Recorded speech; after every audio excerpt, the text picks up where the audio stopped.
है इसमें जो बच्चे आए, जो बच्चे बाहर से आएंगे उनकी व्यवस्था के लिए हम लोगों ने स्पेशल ट्रेन भी आग्रह करके स्पेशल ट्रेन भी स्टेशन से चलेंगी, क्योंकि पर डे जो है लगभग 1 से सवा लाख लोग जो हैं इसमें दूसरे प्रदेशों से भी आएंगे, दूसरे जनपदों से भी आएंगे। तो स्पेशल ट्रेन भी चलाई गई हैं जिनकी सूचनाएं जो है वो संबंधित 4-5 जो मेन रेलवे स्टेशन से वहाँ भी मेट्रो के साथ भी हमारा समन्वय हुआ है। मेट्रो का जो है वो मेट्रो का भी संचालन जो है अलग अलग सेंटर्स के लिए होगा। साथ ही साथ जो इंटर डिस्ट्रिक्ट जो बसेज हैं उसके बारे में भी बात हुई है, और जो इंट्रा डिस्ट्रिक्ट है मतलब जो दूसरे डिस्ट्रिक्ट से बसेज आएंगी वो बसेज भी ज़्यादा की गई है।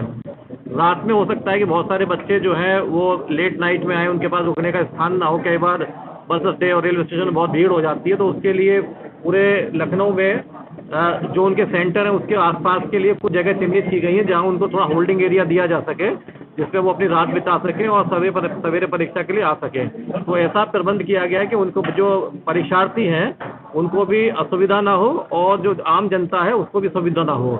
आम जनता के लिए इससे मेरा ये आग्रह है कि क्योंकि देखिए वो उस दिन लगभग मैंने जैसे आपको बताया कि प्रत्येक दिन जो है 1 से सवा लाख लोगों का आना जाना रहेगा, बाहरी लोगों का।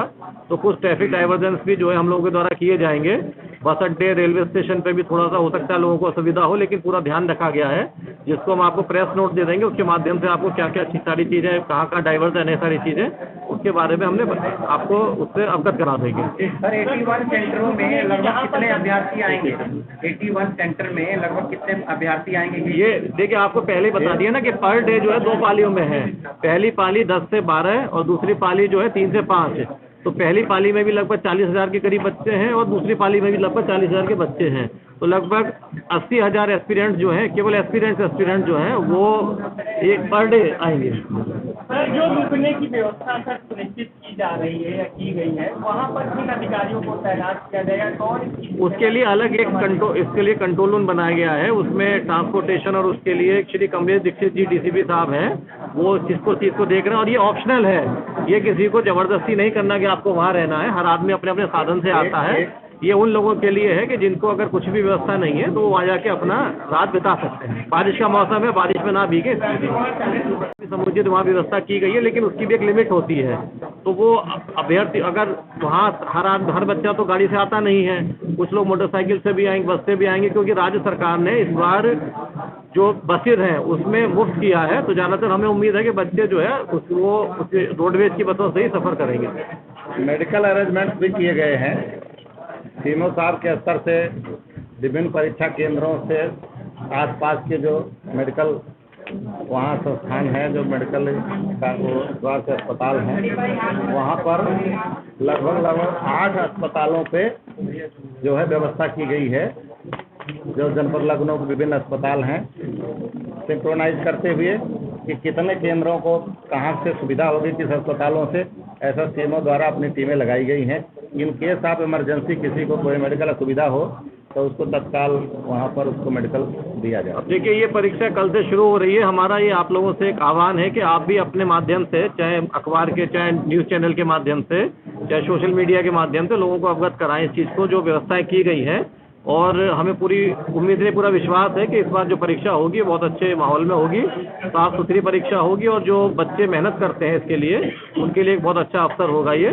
इसके अलावा भी हम लोग बीच बीच में आप लोगों की ब्रीफिंग करते रहेंगे, क्योंकि कल पहला चरण शुरू हो रहा है तो ब्रीफिंग है। इसके अलावा भी अगर बीच में कोई चीज़ें आएंगी तो आप लोगों को समय समय बता दी जाएगी। उनको हम लगभग 8 बजे से 9 बजे से 8 बजे से प्रवेश देने का प्रक्रिया प्रारंभ कर रहे हैं। बायोमेट्रिक के जरिए जो चिन्हित किए जा रहे हैं, क्योंकि साइबर क्राइम की ज़्यादा बढ़ा हुआ है जी, साइबर से बचने के लिए भी क्या कुछ इंतजाम रहेंगे इस दौरान बायोमेट्रिक से? सर आप ऐसे महसूस करिए कि लखनऊ पुलिस ने जितने भी प्रकार के विभाग हैं, साइबर क्राइम सेल, क्राइम विभाग, DCRB, NCRB, सबको एक साथ स्टैंड बाई हम लोग करके रखे हैं।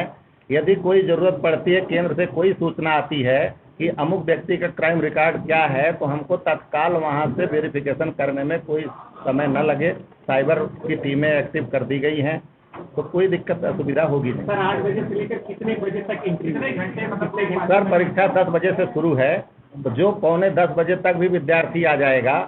यदि मान लीजिए 10 बजे से हम परीक्षा शुरू कर रहे हैं और एक ऐसे कल्पना करिए कि विद्यार्थी भागता हुआ आए, और वो 10 बजे से परीक्षा शुरू करने के पहले कक्ष में पहुंच सकता हो, क्योंकि कक्ष में प्रश्न पत्र पहुंचने से परीक्षा का प्रारंभ माना जाएगा।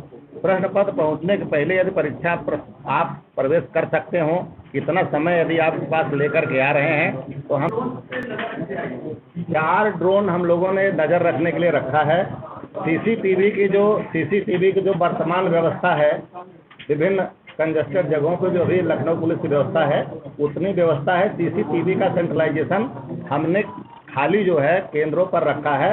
रास्ते में रखने की व्यवस्था के लिए कोई अतिरिक्त आवश्यक, सामान्य जनता रोज चलती 40,000 विद्यार्थी लखनऊ में आके कहाँ घुस जाएंगे पता नहीं चलेगा, ऐसा नहीं है। इसलिए बहुत ज़्यादा इस पर हम लोग जब लखनऊ पुलिस में पूरी तरीके से एक्टिव है, लेकिन अगर इसमें एसटीएफ की बात की जाए तो एसटीएफ को भी एक जिम्मेदारी, तो उनका इसमें क्या कुछ रोल रहेगा? सर, ये पूरे प्रदेश की एसटीएफ का स्तर प्रदेश स्तरीय है, तो प्रदेश स्तर पर एडीजी एसटीएफ को डीजी भर्ती बोर्ड द्वारा वहाँ से संबंधित सबको सभी विभागों को निर्देश जारी किए जा रहे हैं। लोग अपना अपना काम कर रहे हैं। हमको उनके काम के बारे में ब्रीफ नहीं करना है, ना हमारा काम मजिस्ट्रेट को पता है, ना मजिस्ट्रेट का काम हमको पता है। इस पूरी सूचना का ये है आलम कि जिसका जो काम है उसी को उसका काम आता है, तो इसलिए लगभग पुलिस के काम के बारे में पूरी सावधानी है। बाकी एसटीएफ वगैरह भी अपना काम कर रहे हैं। हमसे जुड़े रहने के लिए हमारे YouTube चैनल को सब्सक्राइब करें और नई वीडियो की नोटिफिकेशन के लिए बेल आइकॉन को दबाएं।